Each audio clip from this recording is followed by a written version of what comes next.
All right, check this out. Let me introduce you all to 62-year-old Glenn Rogers, who is nicknamed the Casanova Killer.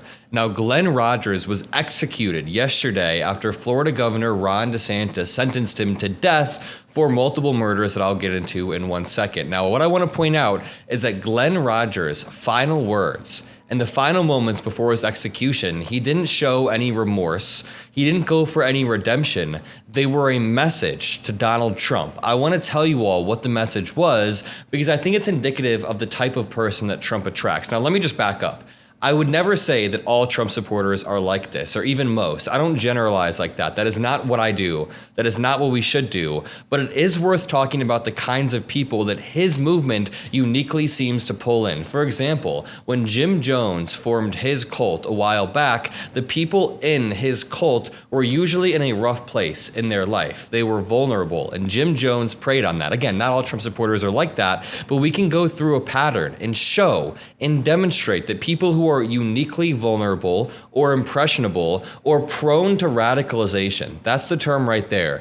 People who are uniquely prone to radicalization are oftentimes pulled into the MAGA movement. Do you guys remember Steve Regini? This is a chilling story that I don't even want to get into, but this man recorded himself ranting about wokeness while holding his baby hostage. Don't worry, there's nothing graphic in this video. And then he died hours after this was taken. Again, let me play a second of this. There's nothing graphic in it, but just keep in mind what I was saying about being prone to radicalization.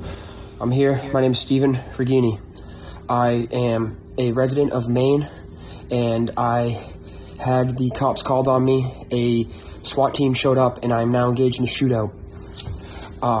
My state has been the #1 abortion and gay rights state in the entire country, and I've been segregated against for my beliefs. Now they're trying to arrest me simply because I do not believe in gay rights and abortion, which is the #1 state of Maine right now. That's what they do. They're an abortion mill. So I'm here.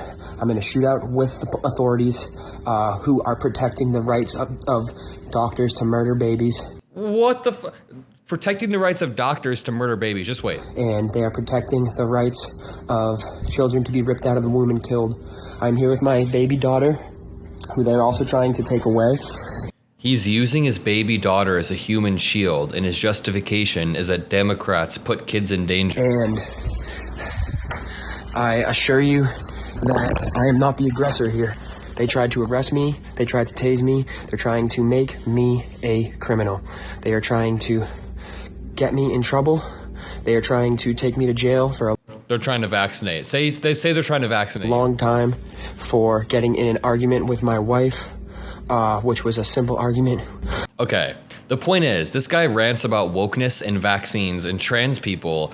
Trump pulls in uniquely deranged people. Okay, what about this guy? What about a January 6ther that Trump pardoned, and then less than a week later, he was shot and killed near my hometown? I grew up in Northwest Indiana, and this reads, an Indiana man was fatally shot by a deputy during a traffic stop just days after he was pardoned by President Trump for a misdemeanor related to the Capitol riot. Matthew Huddle, 42, of Hobart, was killed Sunday by a Jasper County Sheriff's deputy.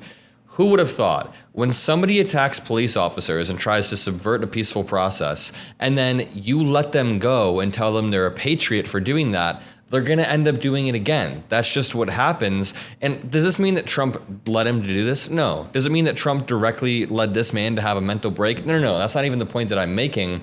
It's just that when you create a movement that offers people who are lost and angry a sense of belonging, and that sense of belonging is lashing out at brown people and immigrants, and yeah, we're going to see it manifest in this way. Again, the investigation shows that during the traffic stop, the suspect was in possession of a firearm. Now, that firearm would be illegal. Wait, no, the firearm wouldn't be illegal because Trump pardoned him. Therefore, I guess he can own a firearm. Just a complete mess. When Republicans talk about cleaning criminals off of the streets, they're talking about anyone who is not white, I guess, because Trump pardoned hundreds and hundreds of J6ers who were broadly just white Trump supporters, right? And then there's this dude. I haven't been able to find a job in a year, and my entire life has been just struggling for existence, fighting Democrats and trying to stand up for my country. Let me ask you.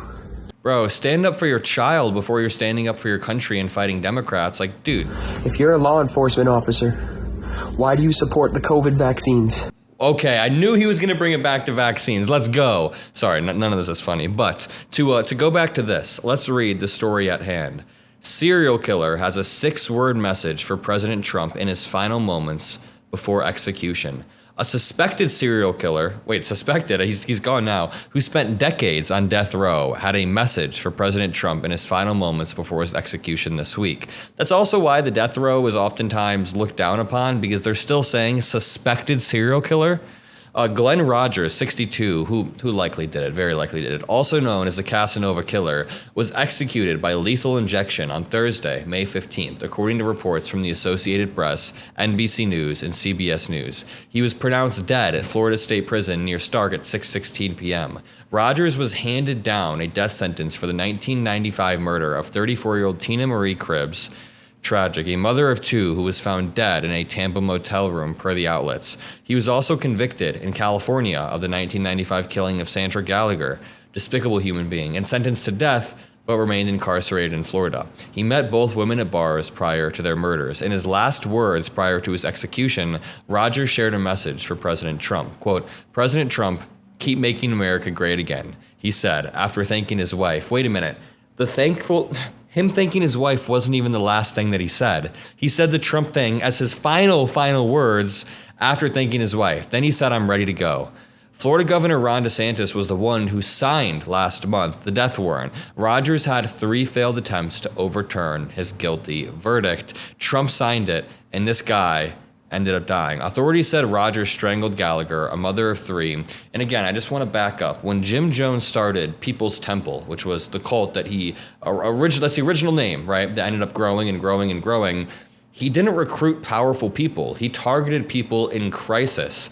People who felt ignored or discarded or unstable, and rather than channeling that energy into like a productive therapy session or religion or whatever the hell you want to embrace, he directed it towards his own ego, and that's how cults grow. Trump does the same thing on a national scale. He'll target people in pain. He tells them their problems aren't their fault. It's the fault of immigrants, or sometimes the media, or minorities, or women's, or the deep state, or scientists, or I could keep going all day. There's always a scapegoat, like university professors, or judges lately. He's been attacking judges, or like Adam Shifty Schiff, whoever the hell he wants to blame, he has a scapegoat. And people who feel ignored or discarded or used by society can then channel their problems into these scapegoats. And when that message is repeated over and over and over, it radicalizes the fringe. It invites the fringe in and legitimizes a broader movement that isn't even fringe. I have friends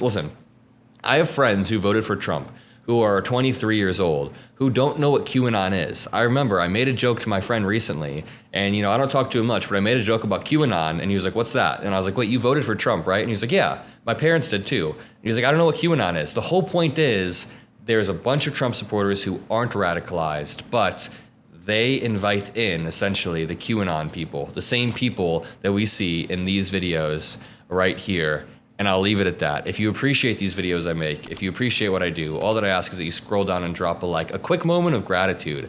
Everybody that watches my videos, trust me, it means more than you know. Sometimes I'm working and I'm making a bunch of videos every single day, so I don't get the time to pause and say, thank you for everything, because everything is so fast paced, but thank you for everything. I love you guys.